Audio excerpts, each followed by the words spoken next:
Om Ajnanatimidandasya Jnananjana Shalakaya Chakshurunmilitam Dhena Tasmai Shri Gurave Namah.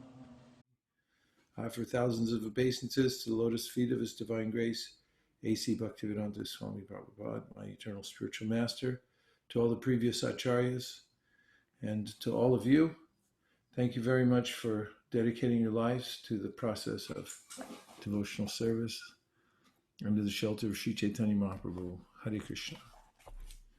I'm continuing reading from the Sri Chaitanya Charitamrita, taking up at Madhya Lila, chapter 22, which is called the process of devotional service. And we left off at text number 134.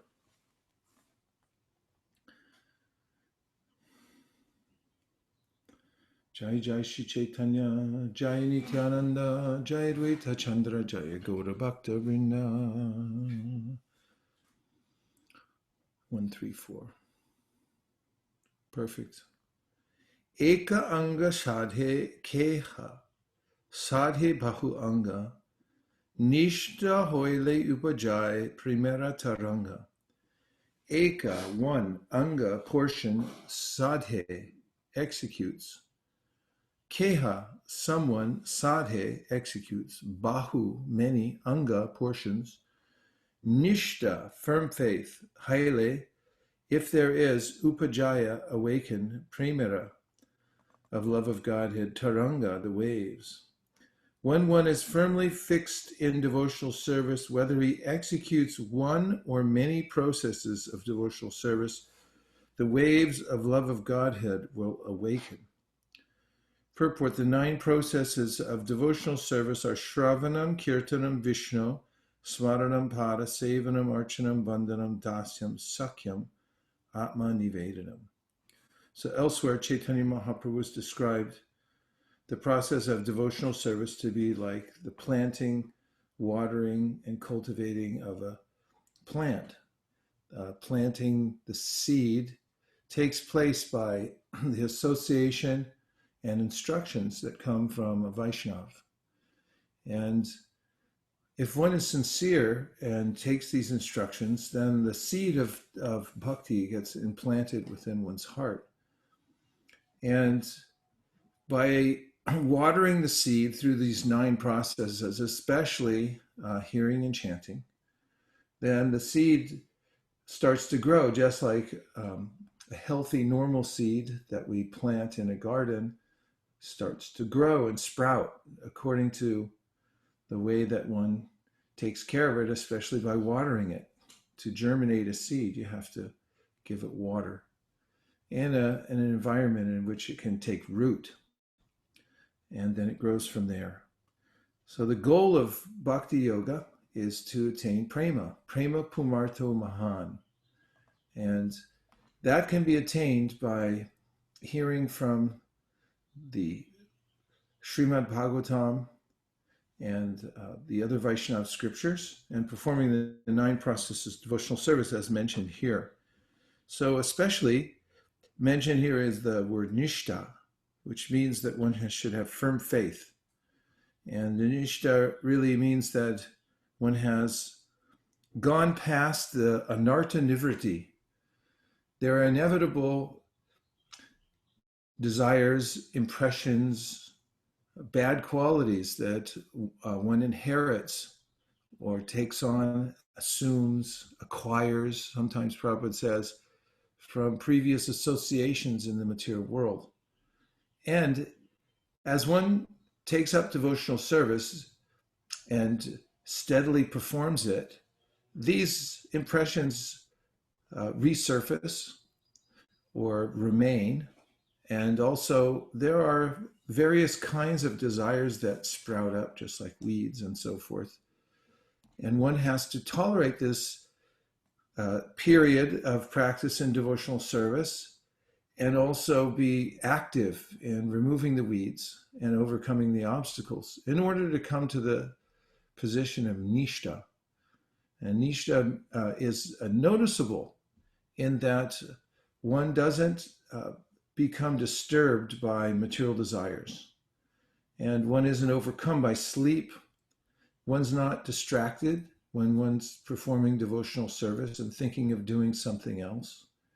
For instance, in chanting Hare Krishna, especially japa, there's a way for the mind to want to go somewhere else and dwell on something else. This distraction pulls the mind here, there, and everywhere away from the sweetness of the holy name. And then there are all kinds of qualities that resurface from time to time and may waylay the practitioner in devotional service. And then there's a kind of indifference to doing devotional service. One can become lazy about it and just stop doing the process altogether. So if one is vigilant in practicing devotional service, then there's a way in which he or she can overcome these anartas with the help of superior association and constant practice and Krishna's help within the heart. We know from Bhagavatam very well the verse Shrinvatam Swakata Krishna Punya Shravana Kirtana Hridyantaksto Hibadrani Vidhunoti Suhritsatam, that Krishna is there within the heart and appreciates the efforts of the devotee to perform devotional service and therefore helps to cleanse material desire from the heart of that devotee. He helps to move those anartas away. So this is a very encouraging verse, and I'll read the translation again. When one is firmly fixed in devotional service, whether he executes one or more processes of devotional service, the waves of love of Godhead will awaken. And the other important point that is made here, eka anga sadhe, if one executes one portion of the 64 items, but especially here he's referring to the five, because he just said it, that there are five principles, and these five principles are so important that if you just do it a little bit, you'll be elevated. Or whether he executes many, bahu anga, doing many processes, then, and does them with firm faith, nishta, then upajai, there's an awakening, a premera, of love of God at Taranga. It comes as a wave. The waves come from Krishna's mercy, from those who are practicing devotional service. And now we'll just see if there's any questions before I go into the next verse.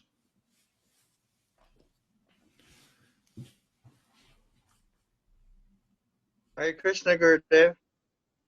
Oh, Hare Krishna, Damodar. How are you doing? Much better now that I heard your voice. Are you up in the Seattle area? Yes, I'm in Port Townsend. Nice. Very good, too. You have your mask on. Yeah, I'm actually at work right now. I might have to run. Boy. You're one of those frontline workers. Yes. Well, what a pleasure to have you. Yes. Do you have a question? I had a question from previous session. You were mentioning about the power of sound and how sound can affect our consciousness. And I was wondering about, sometimes people will use music as a way of like catharsis or empathy, where they are expressing their feelings, or they find music with similar feelings to what they have. And that can be in the lower modes too. But can there be any kind of therapeutic benefit to that kind of sound vibration? Yeah. I mean, really in the Bharata Muni talked about the aesthetics of drama and the ways in which one can, starting with that art form, one can become transcendent to one's body through the performance of drama. If you've ever been in a play, or not in a play, but watching a play, and then suddenly you find that you're not your body anymore, you are absorbed in the play and so forth. And similarly in raga, there's a emotive quality to the various scales that are played so that one can experience different moods. In fact, I've been around devotees who are really expert in chanting the Bhagavatam, and who had really close contact with other experts and pure devotees who chant the Bhagavatam in many melodies. So he was showing us, that was in Mayapur, and he was showing us that this tune is meant to be sung in this part of the Bhagavatam, because when you sing it, when the gopis are lamenting, it's not a cheerful raga. you use a different kind of melody for that. So it along with the verse itself, it brings that out. And Chaitanya Mahaprabhu, especially in his final days with Ramananda Roy and Swarup Damodar, just relished that, and that was his main practice. It wasn't a practice, but it was his pastime, that he would listen to these beautiful songs from the Gita Govinda and other esoteric literatures, but they were sung. It's known that Swarup Damodar had a nectarian voice, and he would sing these tunes, and then it would transport Sri Chaitanya Mahaprabhu into Krishna's Leela through that process. So, and even in secular research, there's lots of evidence about the ways that the different scales, for instance, major minor scales, have obvious effects on us. The major chords are brighter and bring us up, and minor chords can be a little more melancholy or pensive. Vaisesika plays some major and minor chords. Let's just hear it. Okay, 1 second. Let me just re-situate myself. Okay. Okay, should I play on piano or? You were way up in Swarga. You got to come back down here too. Should I play on the piano or on the? Yeah. Play on the piano. Okay.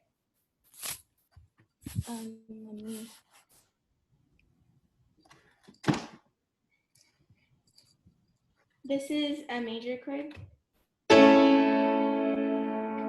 Bright and sunny, opening our eyes to the world. Okay, let's hear a minor chord. And this is a minor chord. Ooh. Yeah, just with that experiment. So thank you very much, Avantika. We'll have more of that later. So definitely music theory provides for that, and really the spiritual world is extremely musical. And in fact, some of the verses that one recites upon waking up mention this process there's a way in which the music of Vraj is mentioned, and how it's natural music there. Everything is vibrating with this musical tone, with these musical tones and rhythms. So in this verse that is in the Archana Padati that one recites when waking up, it's describing how the gopis are churning the butter, and as they're doing so, the sounds of the churning along with their bangles is in a rhythmic way, and then they're singing from their heart about Krishna, and that sound vibration is going up into the sky and in all directions and lifting everyone up. And as you know well, Damodar, from Shreya Kanta Paramapurusha Kalpataravo Dhrma Bhumish Chintamani Ghanamayi Toyamamritam Kataganam Natyam Gamanam Api Vamshi Priyasaki. The description there in the Brahma Samhita is every word is a song, and the flute is always accompanying the devotees and lifting them up, so forth. It has so much to do with the tone, the sounds that we hear. In fact, I was just doing some research into that today, because in the book I'm writing, the chapter, working title right now, is The Power of Sound. I was reading about experiments with infants who are 10 and a half months old, and they were exposed to, they're given dolls that emitted different kinds of sounds, some of them very positive and some of them very negative. And then they were given a choice of which dolls they wanted, and they all gravitated towards the ones that had a positive affectation to them and so forth. That's not exactly musical, but the fact is that we're tuned to these various frequencies where we can appreciate. And the Bhagavatam also, 11th canto, mentions that the chakras within our bodies have various tonalities. And those tonalities are what is called unstruck sound. Here we're experiencing struck sounds because I do that. There's friction and it's moving air through my eardrums, and then it stimulates the nerve in my eardrum, and then it sends a signal to the brain and so forth. But then there's unstruck sound, which is on a very subtle level, and that vibrates within our heart. And there are certain mantras and tones that resonate with the various chakras. And then one can have a transcendent experience. Especially it's mentioned there about Omkar, because that Omkar is vibrating within the heart chakra. Anyway, those are a few thoughts. Did that answer your question, Dhameshwara? Am I on? Oh, okay. Yes. That was a wonderful answer. I appreciate it very much. Good. And I'm really hoping that you're well. Thank you very much. Well and happy. And please stay safe in there. Thank you for being on the front lines and taking care of so many people. Hare Krishna. Nice to see you. How about some more questions? Hare Guru Maharaj.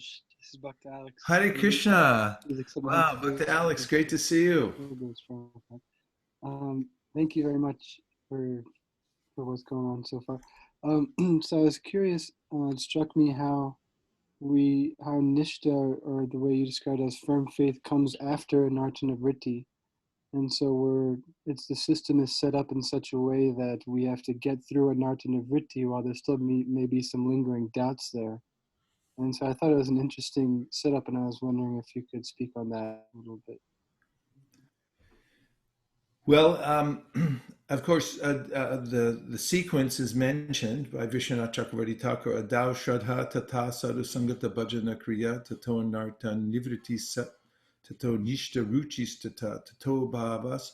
He describes all the way from Shraddha, and then one develops some faith, and this is commonly understood that by association with Vaishnavas, either in this life or previous life, one gets a samskar or an impression for devotional service. Those who take up bhakti in this lifetime have had some previous association with a Vaishnava somewhere, and then are predisposed to it. So when they see it again, then they awaken to it. And this is something that Krishna mentions also in the 6th chapter of the Bhagavad Gita, that those who have practiced yoga in their previous lives, then they naturally are attracted to it in this life. So that Shraddha typically gets awakened by sadhu sangha. And then after Shraddha awakens, then one really gravitates towards sadhu sangha, because the devotees are the most attractive. And oftentimes we see people walking away from various other kinds of engagements, because they're so attracted to the Vaishnavas, and just decide they want to dedicate themselves. And then there's this human tendency to want to make progress, and the way to do that is take up bhajana kriya. It means there's some path you can follow, a ladder to climb. And one takes initiation and makes vows, and rightly so, because by doing that, then one can step by step, gradually, as Krishna says in the Bhagavad Gita, the mind can be the best friend of the worst enemy. And through the process of bhakti yoga, one replaces these defective samskars, which are really gotten by us by hearing defective sound. When we listen to defective or altered sound vibration, it rearranges our brains. And that starts on a subtle level, and it expands into a gross level as well. And we can actually rearrange, sound vibration is very powerful. There are a lot of experiments that show that your different sound vibrations can rearrange your DNA. So, but on a spiritual level, the spiritual sound vibration, as one's practicing, overcomes the previous impressions and samskars and bad qualities, and replaces them, rewrites them. What to speak of the fact that Krishna helps the devotee. Even through the process of anartha nivritti, there may be ways in which the devotee will have some weaknesses or some difficulties and so forth. But Krishna says, Tesham satata yuktanam bhajatam priti purvakam dadami buddhi yogam tam yenamam upayantite. That I help the devotee by illuminating his or her heart. And Prabhupada mentions in his purport in the Gita that even if someone's not really intelligent but sticks to the process of devotional service, there's a way in which Krishna will continue to help that person to get through anartha nivritti. Then after anartha nivritti, which is characterized by the obstacles that are mentioned as laya, which means sleep, the tendency to sleep while one's doing bhajan, and then there's distraction, and then there's indifference, and then there are innate bad qualities, and then there's the agitation of the senses. And when one starts to feel tada rajastamo bhava kama lobhadayaschaye cheta iteranavidam stitam sattve prasidati, there's a way in which those lower modes of nature begin to diminish, and we become more characterized by sattva. And the brain, the chitta, the consciousness becomes clear, cetodarpanamarjanam, and sattvaized. And then it's luminous, and we can start to see the difference between our body and ourself. And we also feel that we're not being pushed around anymore by the lower modes of nature. As Prabhupada says in his lecture on that verse, that pinching that's usually there. Like, go do this, you're doing devotional service, or you're just living your life, and then the lower modes dictate it's some kind of vikarmic activity. Well, that just starts to disappear. And just as when one becomes freed from a disease, one notices it for oneself. Or, as the Bhagavatam says, Bhakti parishanu bhava viraktir anyata traishatrika eka kala prapadya manasya yatashnata shus tushti pushti shut apayanu gasam. When you're hungry and you eat food, you naturally get satisfied and you get strong. And also you feel nourished. And all these things happen automatically by bhakti. So in anartha nivritti, at first, we may get pushed around this way and that way, but as we continue to take the process, we'll notice that we're getting nourished, and we don't want any more material sense gratification. It's just not of interest to us anymore. This is, the verse Krishna gives in the Gita where he says, Vishaya vinivartante nirahara sadehina rasavarjam rasopyasya paranjishva nivartate. You're tasting something better.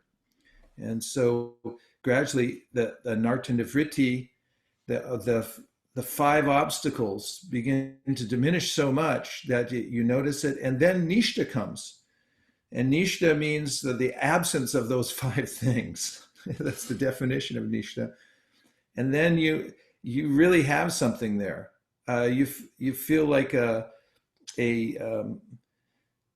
you've accomplished something in life, because there's this sense that now I can really concentrate on moving forward in bhakti without being waylaid anymore. And it's a very exciting process. And now also, Vishwanath Chakravarti Thakur mentions, as do others, that these various stages of devotional service may appear out of order. In other words, they're not always completely chronological. Some of them can appear in different degrees before one has completely gone through. For instance, anartha nivritti, one may experience what it's like to have ruchi. And that happens oftentimes in the association of a very advanced devotee. This is mentioned in the Bhakti Rasamrita Sindhu, that the influence of a very powerful Vaishnav, it can capture one's heart, so much so that one suddenly feels like, wow, I'm in Nishta, I'm in Ruchi. Of course, it says that can also be diminished too if you make an offense to the Vaishnav, or when the Vaishnav goes away and then you have to stand on your own 2 feet. This is also described in the Tirobhava. If one's guru leaves, then all of a sudden disappears. Now you have to see, like, what did I actually get? Now how do I execute the orders without the presence of my guru, and so forth? But oftentimes Krishna gives a premature taste to a person who sincerely takes up devotional service, and then the taste lingers. This is something that is mentioned in the Bhagavatam, first canto, 5th chapter by Narada Muni, when he's mentioning how sometimes devotees take up devotional service, but then they fall down from the process, and he says,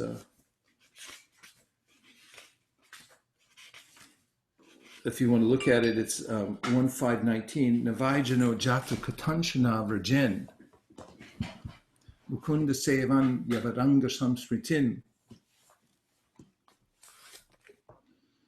smaran mukundangri upakuhanam punar vihatamichenda rasa grahojana. So these words, mukunda angri, the lotus feet of the Lord, upaguhanam, embracing. There's a way in which when someone takes to devotional service, he or she feels that Krishna is embracing me. He's embraced by the process of devotional service. And even if that person somehow or other falls down, katanchana means somehow or another, and that means that there are all kinds of ways in which an artist can resurface as one's making progress and then just knock you off course. So this is Narada saying in this verse that the devotee, Mukunda Sevi, the person who's serving Mukunda, is not like others, Anvayat. And he refers to Vyasadeva as Anga, like a very endearing kind of a terminology, like you're part of me. Samsritim, material existence. So a person who takes to devotional service and gets this taste that Krishna's embraced me doesn't feel the same as an ordinary person who's fallen. And the reason is upaguhanam. Mukunda angri upaguhanam is he's been embraced by the Lord. And rasagraha, he's been grabbed by that mellow, that taste. So he remembers it again and again. Prabhupada's translation, my dear Vyasa, even though a devotee of Lord Krishna sometimes falls down somehow or other, he certainly does not undergo material existence like others, fruit of workers, etc., because a person who has once relished the taste of the lotus feet of the Lord can do nothing but remember that ecstasy again and again. So even in the anarta nivritti stage, and one may be apakva or unripe, takes the process and then gets knocked off course, the devotee remembers that taste again and again, and then comes back to it later on. Anarta nivritti. So you have to be bad at something before you get good at it, and it's best to weather that and systematically go through the process and be patient and determined, and just know, Prabhupada says in the light of the Bhagavad, that if you follow in the footsteps of the previous acharyas and go on with your practice of devotional service, then the result is sure and certain.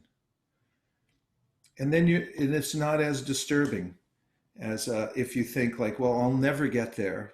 I'm useless. I can't make it. So we shouldn't give into that kind of thinking that I'm not going to make it, because the Bhagavatam is much more encouraging than that. And Krishna is very, very merciful to those who try. Did that hit on your... Yeah, right on the head. Thank you, Maharaj. Okay. All right. Is there one more question? Prabhu, I just wanted to comment on the music that we were talking about the scales. There's one Prabhu called Sham Murari Prabhu, who an IT student in Kanpur, and he did a research that the Darbari Raga, when exposed to people who had intellectual deficiencies or cognitive impairment, it was very helpful. So I'm working with him. So we are trying to do a Hare Krishna Mahamantra with Darbari and use it with kids with autism to see how the effect would be. And he thinks that with the research that he has done and things from Bhagavatam, that it should be very helpful. I would like to volunteer to listen to that music also. Sure, Prabhu. And I'd love to see the research too. It's something I could definitely use in the paper I'm writing right now. Yes, Prabhu. Thank you very much. And as a singer, you know about all these things. Is that the Vamshuli? Is that Vamshuli? I can't tell because he's frozen now. He is. Hare Krishna, frozen in South India. Can you communicate, or are you frozen by the internet there? Hare Krishna. I think he's okay. I'm going to read a couple more verses because this is really nectarian, and if Vamshuli gets his internet back, he can comment or write his comments in the box. That is the chat box. So the next verse is 135. This is Mahaprabhu speaking. I mean, it doesn't get any better than this. Nobody's better than Lord Chaitanya. And we've got the Chaitanya Charitamrita. And this is Lord Chaitanya speaking to Sanatana Goswami. So just open your ears and let this nectar go in. Mahaprabhu says, Eka ange siddhi paila bahu bhakta gana. Ambari shari bhaktera bahu anga sadhana. So eka ange, by one portion, siddhi, perfection, paila, achieved, bahu, many, bhakta gana, devotees, ambarisha adi, King Ambarish, Maharaj, and others, bhaktera, of devotees, bahu anga sadhana, execution of many processes of devotional service. Translation, there are many devotees who execute only one of the 9 processes of devotional service. Nonetheless, they get unlimited success. Devotees like Maharaj and Ambarish execute all 9 items, and they also get ultimate success. I'll read it again because I misspoke on the word ultimate. There are many devotees who execute only one of the 9 processes of devotional service. Nonetheless, they get ultimate success. Devotees like Maharaj Ambarish execute all 9 items, and they also get ultimate success.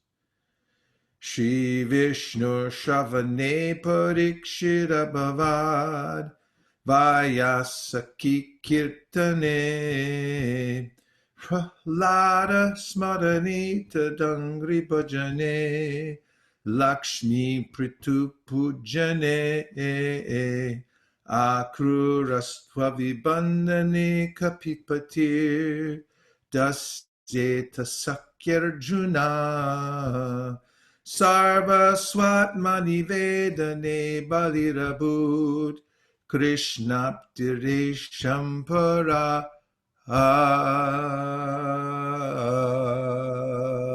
We can add this verse to our nectarian verses.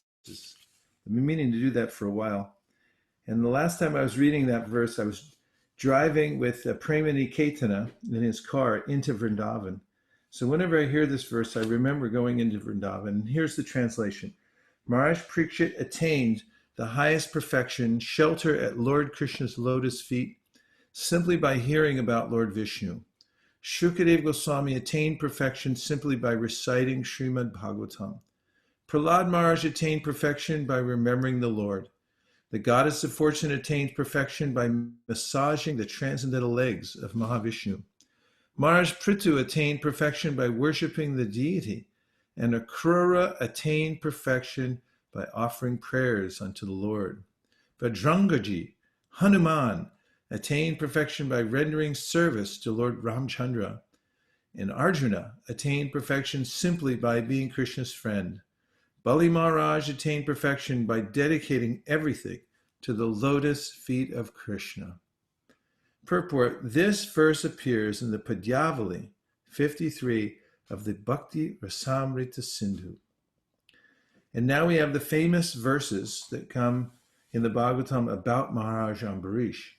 Savai Manat Krishna Padara Vindayor Vachamsi Vaikunta Gunarna Varnane Karar Harir Mandira Marjanadishu Shutim Chakara Chuta Satkato Daye Mukunda Linga Laya Darshane Drashau Tabritya Gatra Sparshananga Sangamam Granam Chatat Pada Saroja Saurabe Srimat Tulasya Rasanam Tadarpite Padau Hare Kshetra Padanu Sarpane Shiro Hrishikesha Padavi Bandane Kamam Chadase Natu Kama Kamyaya Yatotama Shloka Janashayarati.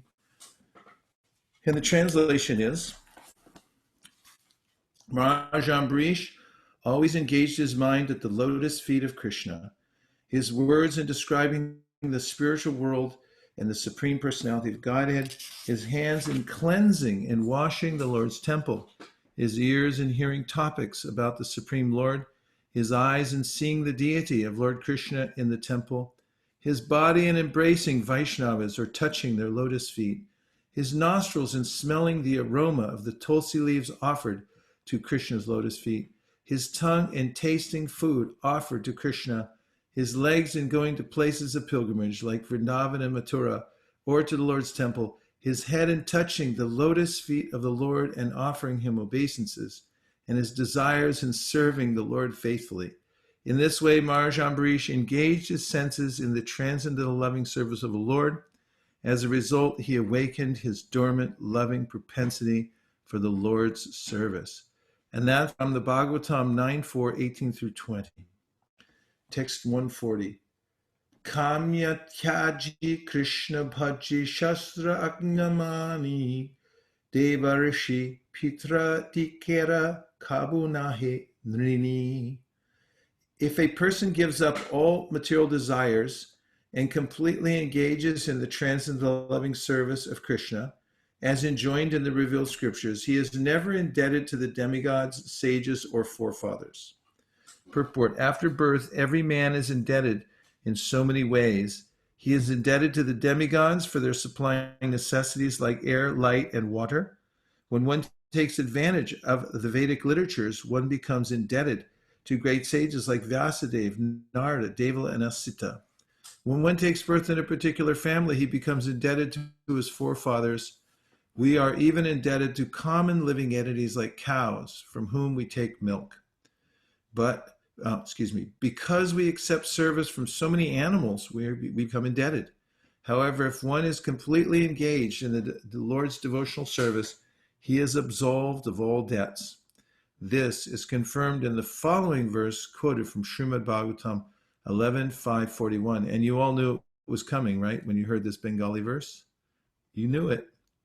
Devarshi bhutapda nrinam pitrinam the king koronayam ranicha rajan sarvatmanaya sharanam sharanyam gato mukundam priyahrita kartam.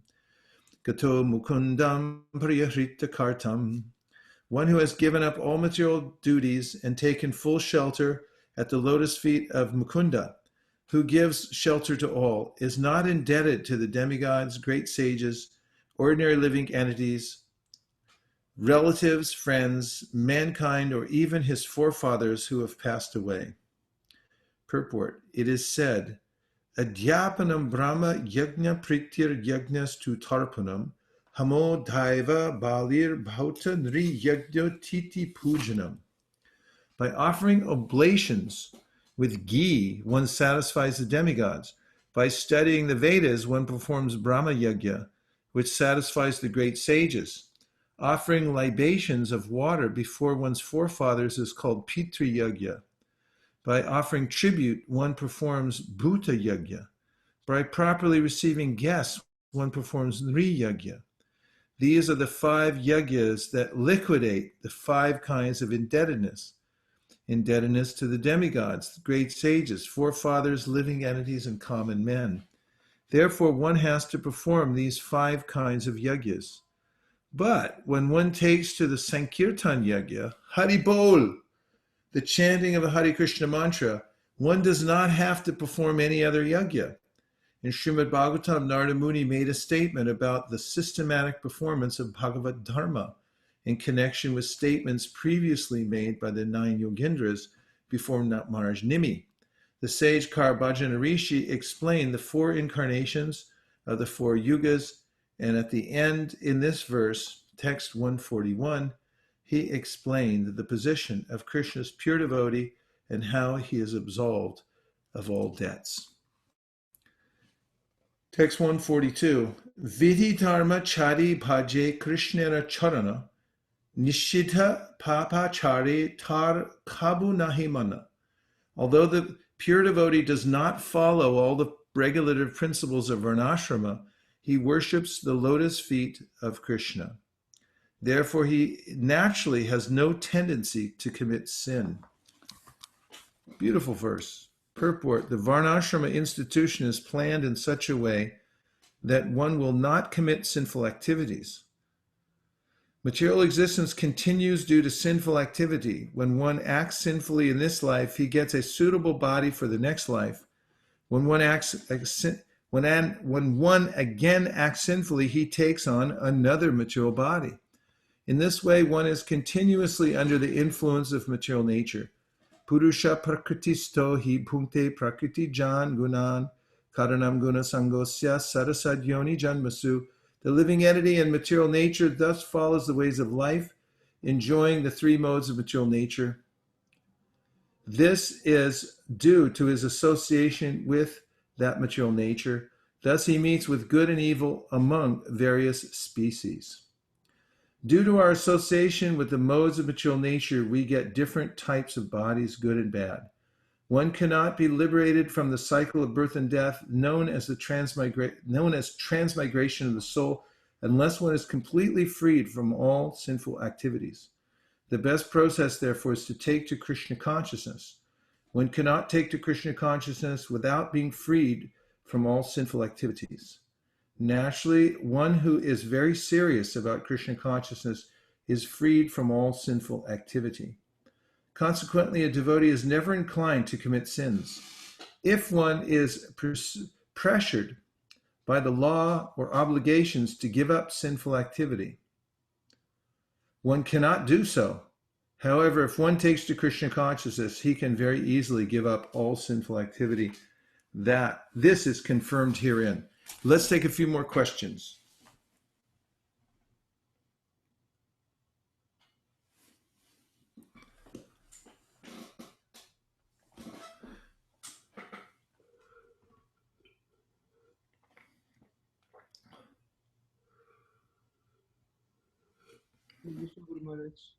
Oh, Hare Krishna, Kautukarna.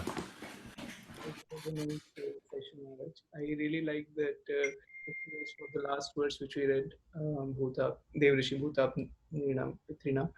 I have a question in this regard. Sometimes I become negligent in my office work, and I give an excuse to myself that I am performing sadhana and doing devotional service, and I have this service and that service.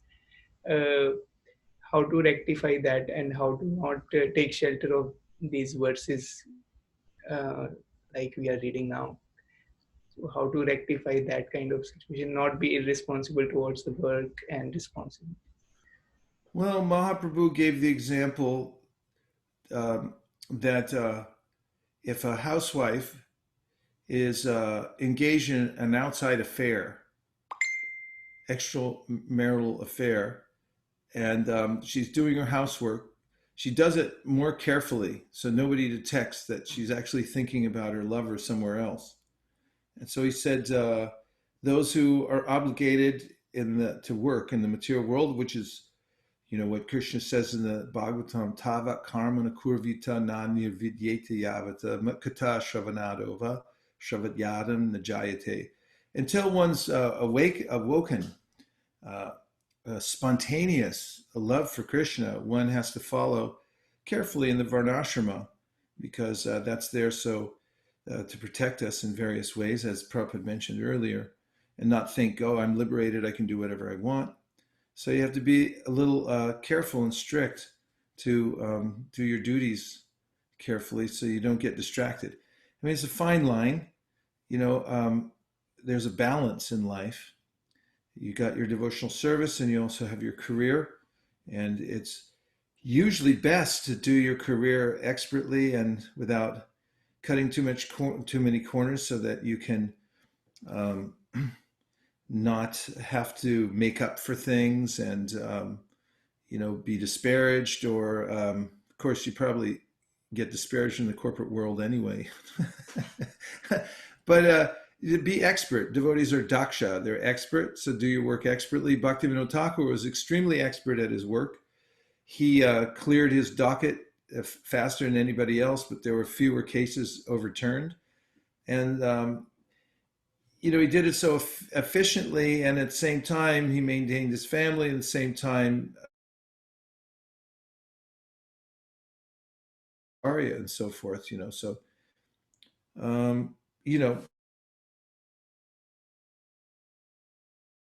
balance to do things nicely and not make. Don't take excuses. Liberated, so I can do this or that. I'm not saying you're saying that, but there's ways in which somebody can take the devotional service. I'll do whatever I want.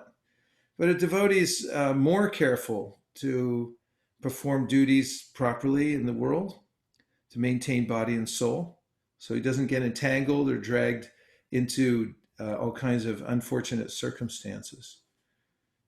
I hope that helps. Thank you, Guru. Okay. And this one from Facebook.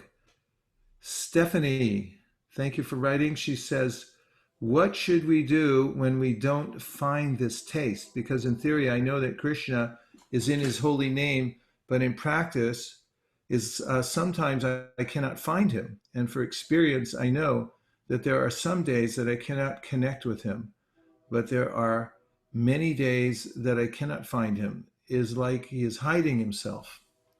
So the prescription before we have a taste for chanting the holy names, especially, but this applies to all the practices of devotional service, is given Set Krishna Nama Charitari Sitapta Vidya Pitopa Tapta Rasanasya Narochikan Kintwavarat Anidalam Kalusaiva Jushta Svadvikramad Bhavaditad Garamulahantri.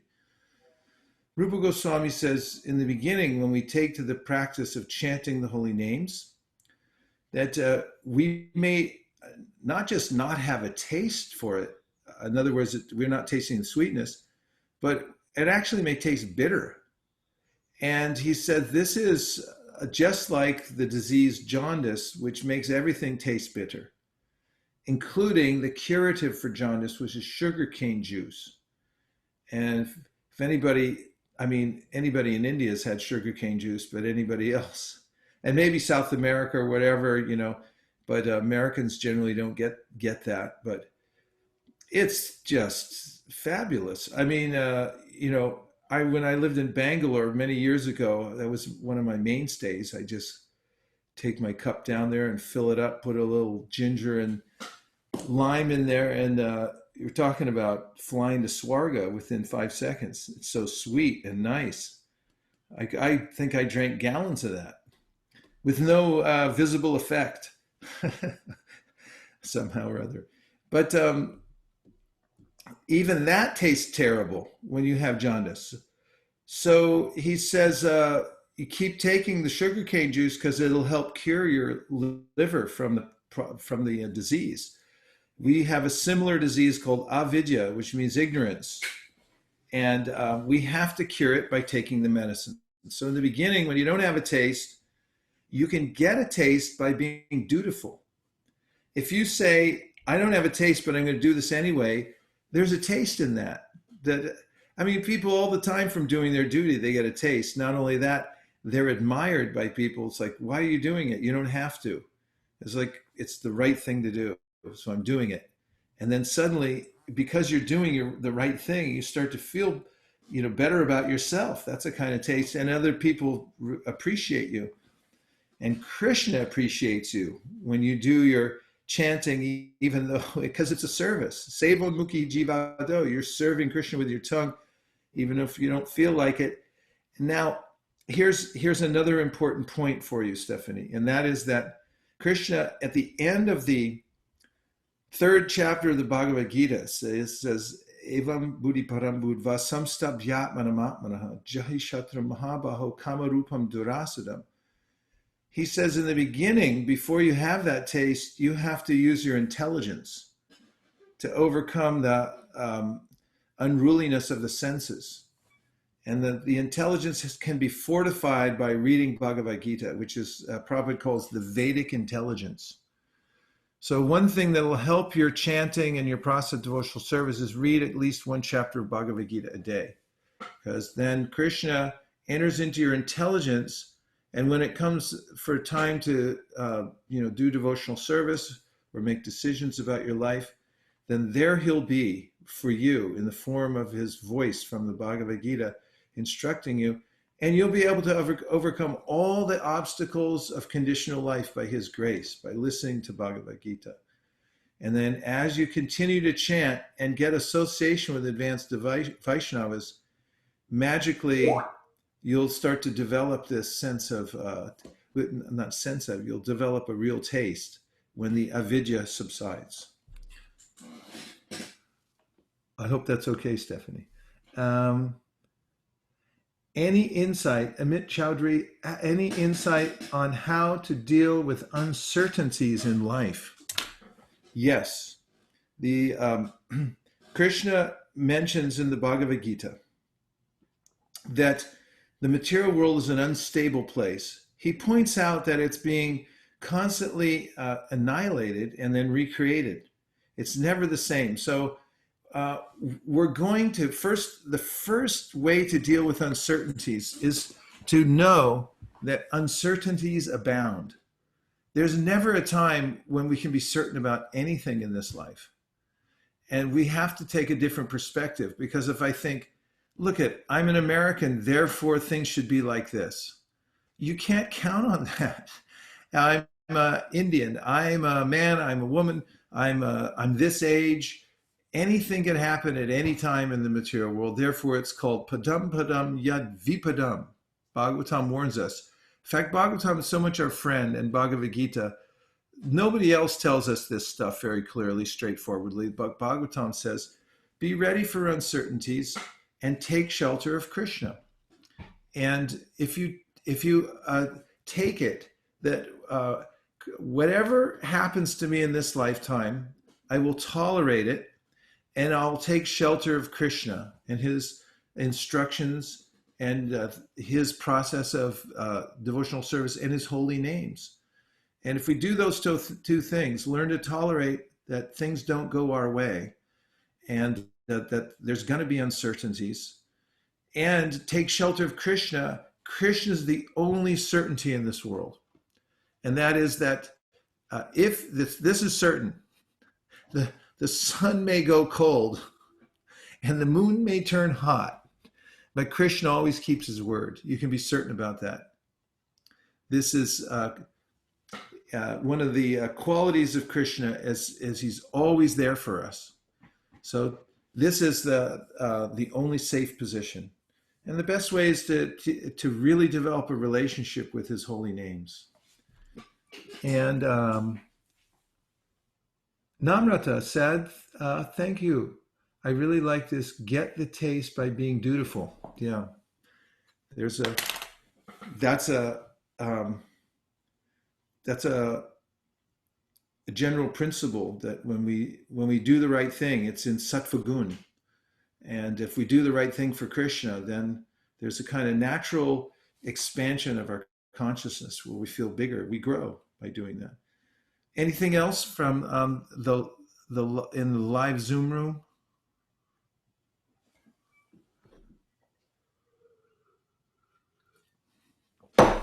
Okay, then. I'm going to read another couple verses. So there are some questions in the group chat. Oh, okay. I should open up the chat box. It looks like there's quite a few in there, huh? Oh, look, Srivatsa wrote in. Hare Krishna, please accept my obeisances, all glories to Srila Prabhupada. What is the sign of someone going from the stage of bhajana kriya to anartha nivriti? Well, bhajana kriya means that you take to the process by initiation. You take vows.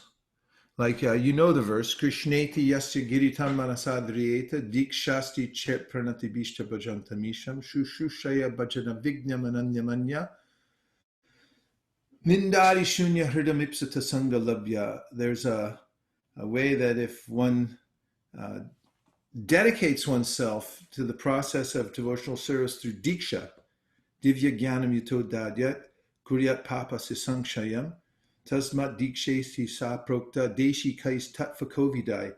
The intelligent people, Kovidas, say that the process of divyam jnanam comes through diksha, that is, dedicating oneself to a spiritual master and accepting the mantras given by the guru. This is the bhajana kriya. You take to the process very seriously. Divyam jnanam to dadyat. And then from bhajana kriya, you're naturally going to come into anartha nivriti. And some people go through it faster than others. It depends on our previous condition. Krishna says in the Gita, Yesham twantakatam papam jananam punya karmanam te dvanva mohanir mukta bhajantimam dhridavrata. Those who are freed from sinful reactions, and they don't have that pressure from the lower modes of material nature. It's easier for them to be dhridavrata. They can stick to bhajana kriya or the vrat of practicing devotional service because they're not being dragged down all the time by rajas and tamas. But no worries. If you are, you'll overcome it by being steady through the process. That was just the first part of his question. It almost seems as if both are tied together, since as one does their bhajan, they might pray to Krishna to remove their anarthas, and anarthas gradually become less and less prominent. Is this an example of something that might arise out of order? Thank you for this amazing class. Thank you for being there. It can, but generally the process of learning goes like this. First of all, there's unconscious incompetence. This is a sad, sad condition, that I'm incompetent, but I don't even know it. Then there comes that awakening to my woeful situation, which is conscious incompetence. And now I know that I'm really bad. And then you get consciously competent by practice. And that will happen in devotional service. And then comes unconscious competence. It becomes so spontaneous. So by association with the modes of material nature and the material world for so many years, we've been contaminated by all kinds of lower qualities that have nothing to do with us. It's not a hopeless situation, because what we are is transcendence. We are part of Krishna, and we just have to cleanse that through the process of Harinam, especially Harinam, chanting Krishna's names. And by doing that, we'll come through anartha nivriti, we'll become purified, and we'll realize our own eternal situation. And yes, those can appear out of order at some times. They are tied together in the sense. Okay. Let's see. Tadiya, the tendency to commit sinful activities looks like it is deep-rooted. Is it possible to completely uproot the sinful activities within one's life? Yes, it is possible, especially as we read the other day from the 6th canto of the Cc.Madhya.22.134-142. These desires to commit sinful activities can be uprooted by the process of bhakti, of devotional service. Yes, and chanting the holy names. Sadhu Vrindavan, Hare Krishna. Krishna says in the Bhagavad Gita that if you pray to him, he will preserve what you have and give what you lack. You should depend only on Krishna, but sometimes we feel insecure that Krishna will not give us what we really need. So how do we stop this insecurity and fully depend on the Lord and serve him to our fullest extent? Feel insecure, Krishna will not give us what we need. No, he'll give you what you need. He may not give you what you want. And there was an old song, you can't always get what you want, but if you try sometimes, you might just find you get what you need.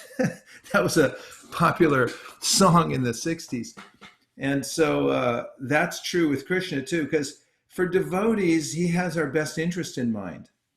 And he doesn't always give us what we want, because what I'm asking for may be detrimental. And sometimes he takes away things so that we can come to our right mind. Listen to Prabhupada's lectures. You know, he talks about this, yasyaham anagrinnami harishetad dhanam shanai. He quotes that first half of the verse from the Mahabharata where Krishna is saying that when I really show my favor to somebody, then I take away his wealth. Now, Prabhupada had that happen to him. I mean, Prabhupada's such an unusual,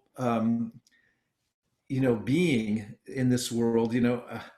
Obviously could have done anything. Krishna could have arranged anything for him to be fabulously wealthy, which Prabhupada was planning to do so that he could use the money to spread Krishna consciousness, but Krishna took away everything by some kind of, things, when Krishna wants to take it away, Prabhupada said, he takes with 10 hands. When he wants to give you, he gives with 10 hands.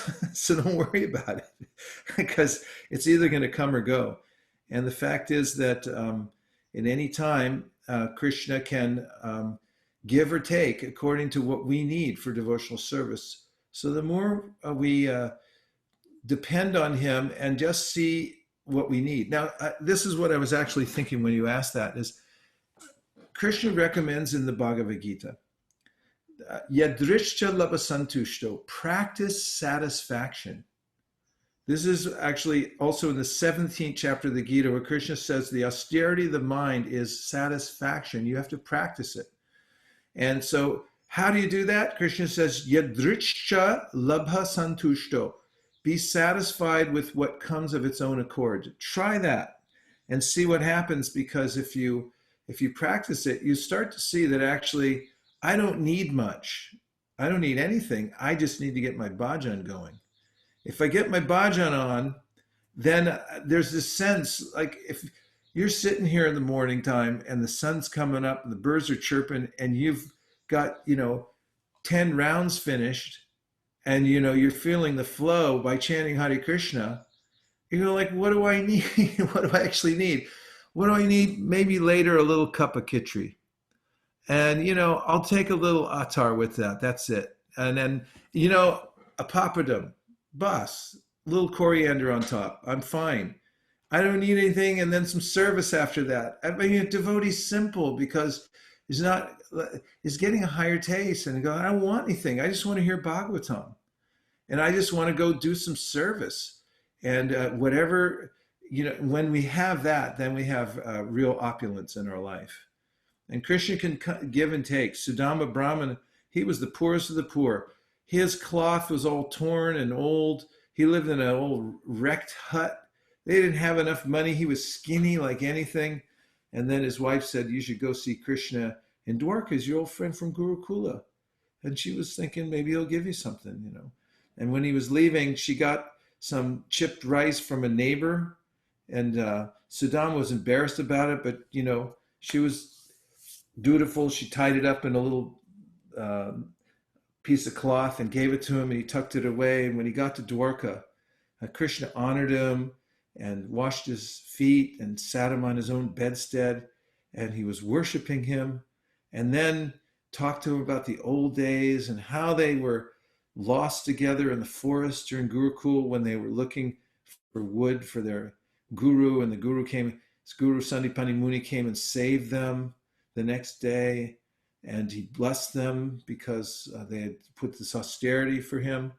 And then he was remembering his old friend. And then when Sudama was about to leave, then Krishna, I think you brought me something. Sudama was embarrassed. I can't give that to Krishna. But Krishna took it anyway.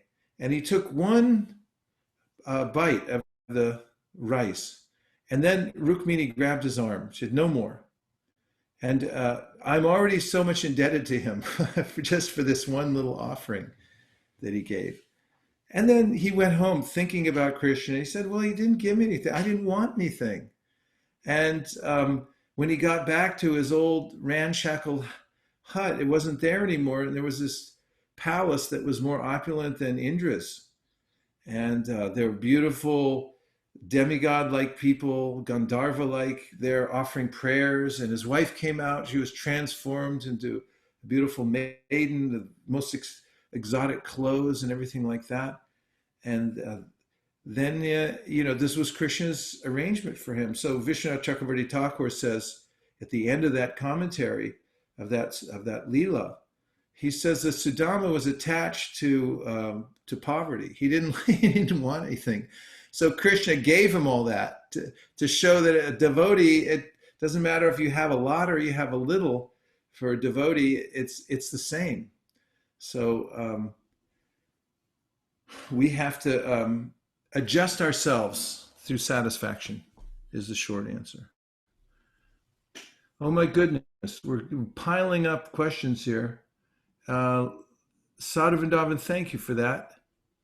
How to keep one's hope and endure. This is Vamshuli, right? Yeah. How to keep one's hope and endure the stage of anartha nivritti when we have not yet got the higher taste and are prone to committing offenses. Well, you can study the Bhagavatam and understand that Krishna's holy name is more powerful than anything.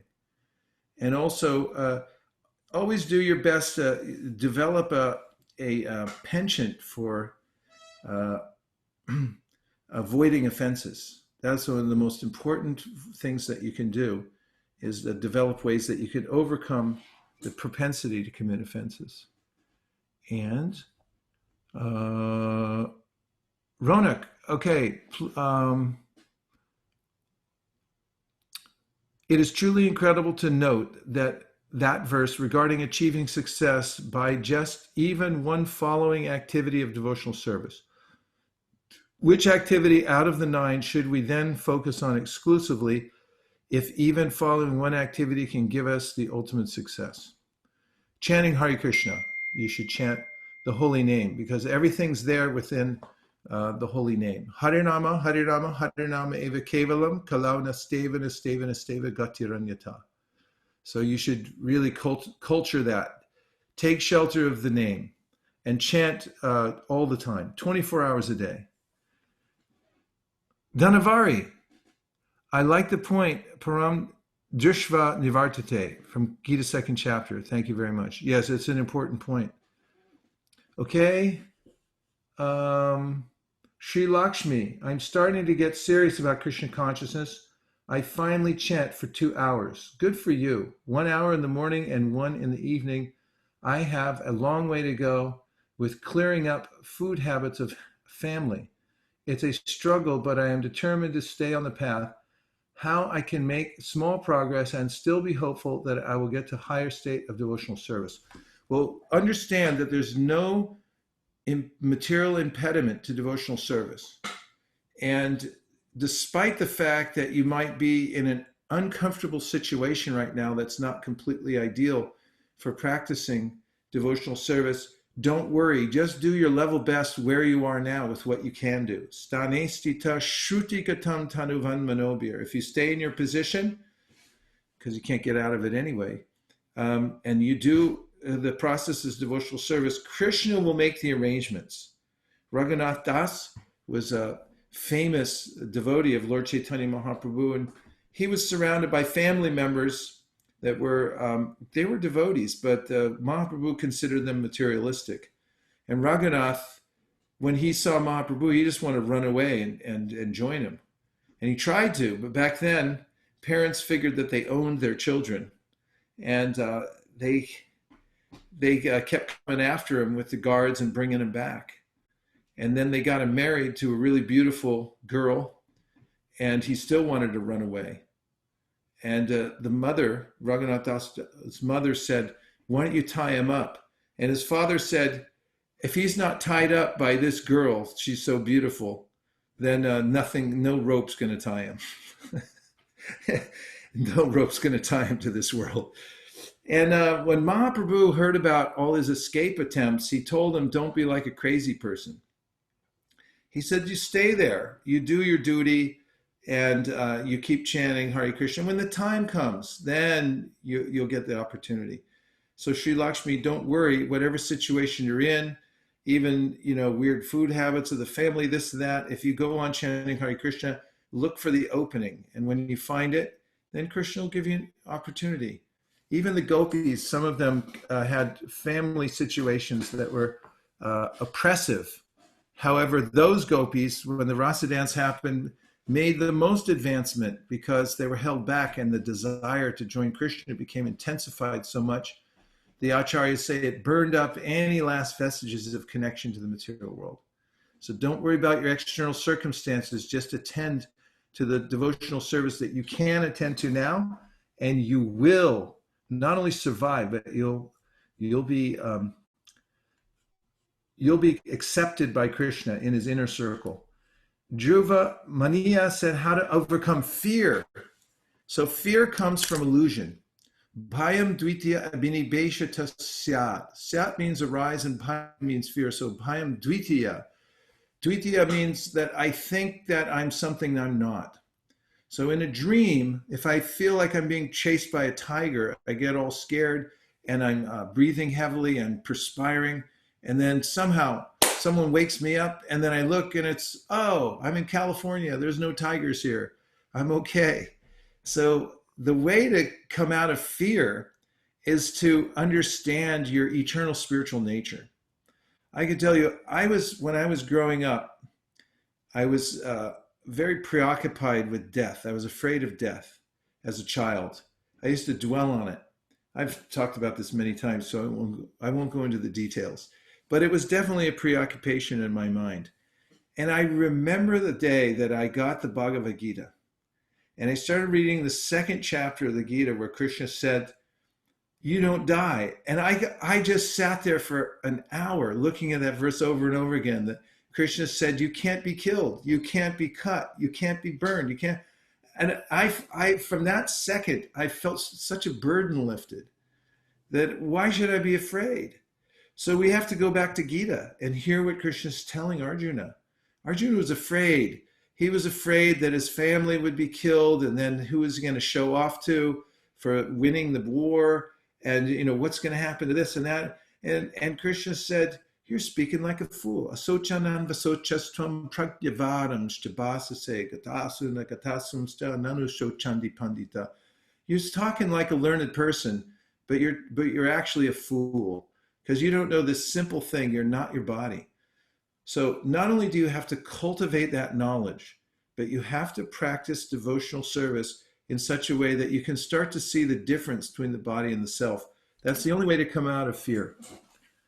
Chaitanya Mishra said how to instill discipline in chanting, how to have fire in the belly, even after knowing that this is the only medicine that will save you, protect you, and guide you, how to get the enthusiasm back that usually a neophyte devotee has at the beginning of the journey. The best advice is to find someone who's really turning, who really has some devotional power, and then stay connected really closely, because we thrive on good association and we're pulled down by bad association. And it's very natural process for us to take on the qualities of those whom we associate with. Vrnavaneshwara Devi Dasi. This reminds me of the saying, spiritual life is difficult, material life is impossible. Anything worthwhile is difficult, yet so sweet upon reaching the goal. Nice point. And Jose, what is the explanation about some kings in the Vedas killing animals in the forest with the expert skills, and at the same time, we as devotees propagating the vegetarianism and not violence?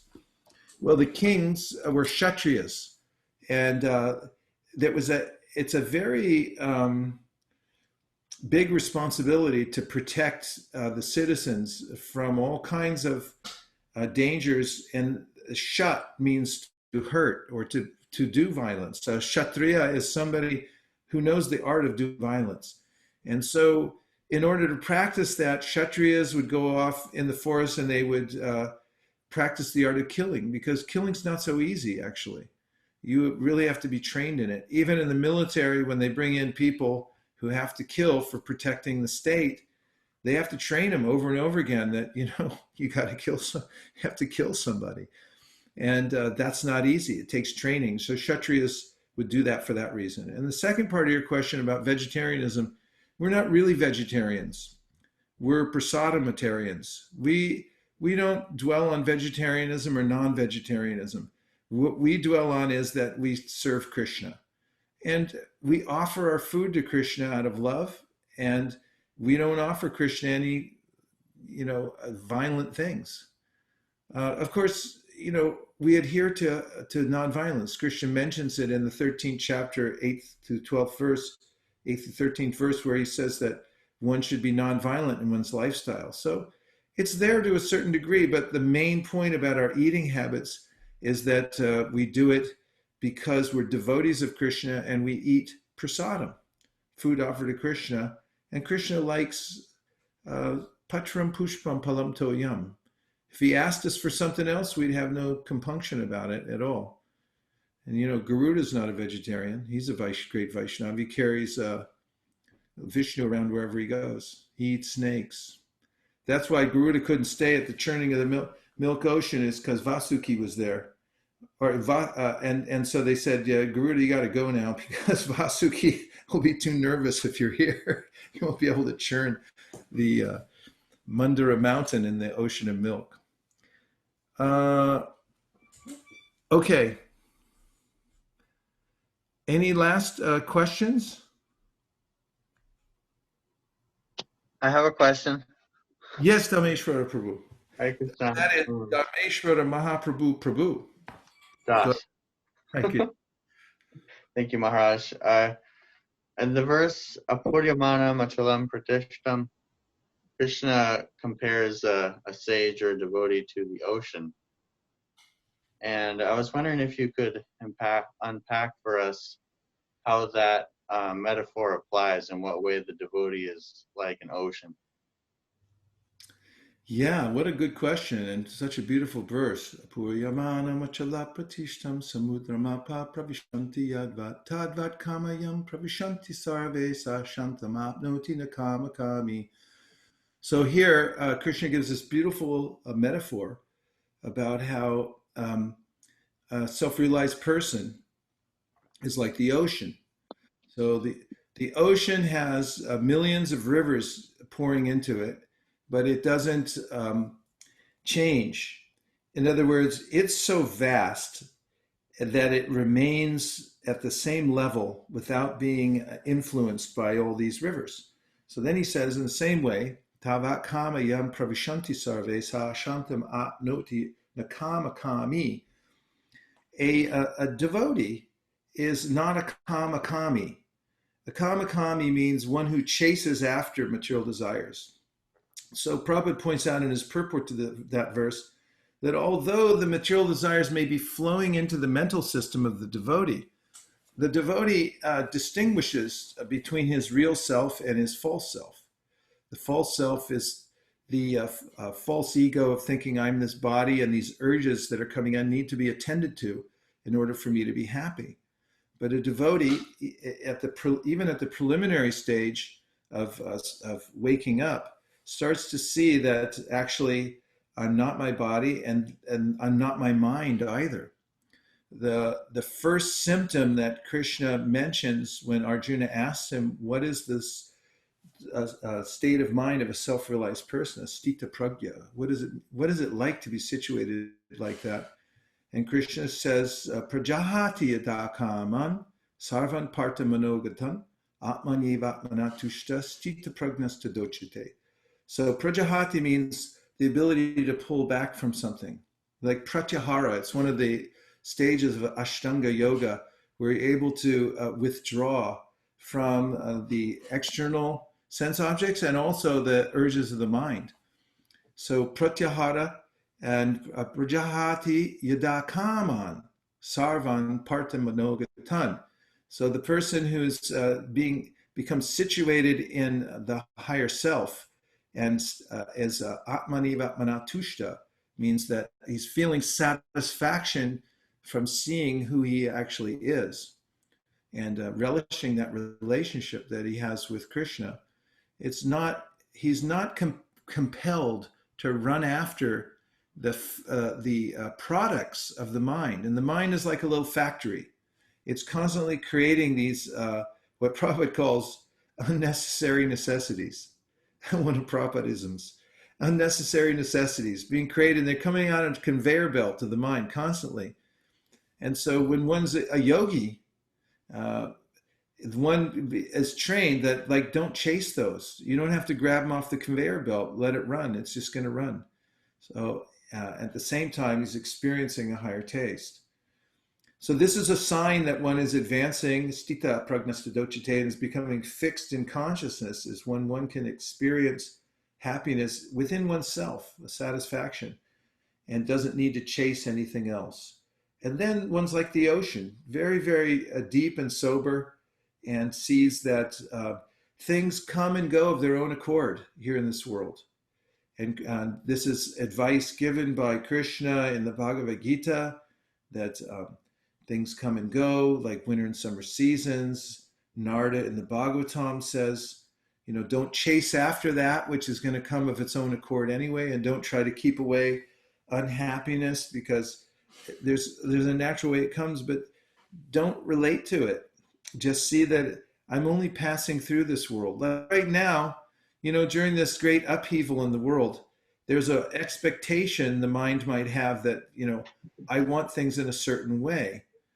But if we don't have those expectations, we just say, the material world's really churning, and it's moving in all different directions, and we learn to be satisfied in doing our bhajan and doing our service and so forth, and staying steady in our duties in life, in our work and so forth, and take what comes.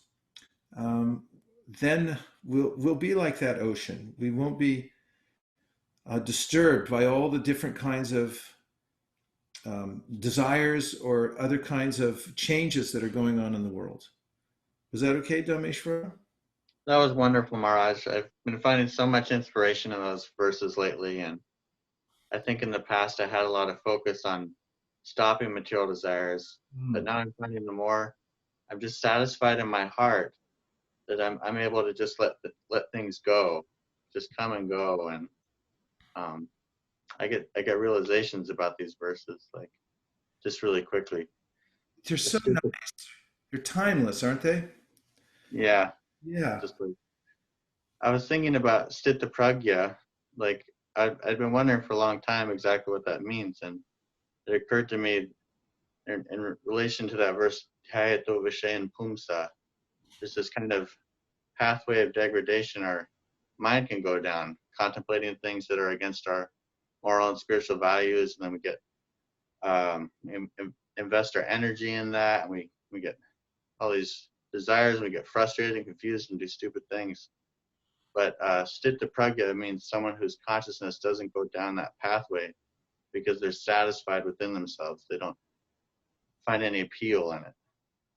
Yeah, you know, when I was in Mayapur last year before last, for the it was the so-called SGGS. A lot of the ISKCON leaders come together. So I was sitting at a table with a few God brothers. One of them was Jayapataka Maharaj. And so we were talking, I forget the exact subject matter, but it had we were supposed to be talking about how to solve some problems or make ISKCON better or something. And he said something that really stuck with me. He said, should train devotees from the very beginning about thinking, feeling, and willing. And to know that there's a way in which if you fortify your intelligence and also you're getting a taste, then you can stop the process from going from thinking to feeling to willing in the beginning. And it's something I'd heard so many times. Prabhupada used to say it, but he brought it up, and I thought, what a timeless piece of advice. And one of the ways I've always gravitated towards the Bhagavad Gita is because Krishna gives us such practical advice, like this dhyato vishayam pumsam sangasteshu bhajayate. It's something that we can see as a psychological trait that is repeated over and over again, or a psychological urge to look at this, look at that, and we know that we get burnt by it in the end. But why is that happening? And when Krishna explains it, it makes such perfect sense that this is why it's happening. And having that information is very, very helpful to be able to process the kinds of things that come through the mental system, and just realize, they're passing through. And I don't have to freak out either way. If they come in, they're there because of past conditioning, and it's not something I have to beat myself up about, and I don't have to, chase it. I have to just stay steady in what's there for my service and for my relationship with Krishna. Tasty verses, Dhameshwara. Thanks for bringing them up. Thank you. I'm very grateful for your association. It was so nice to have you here, and we got to see you there in action, there with your mask on and everything.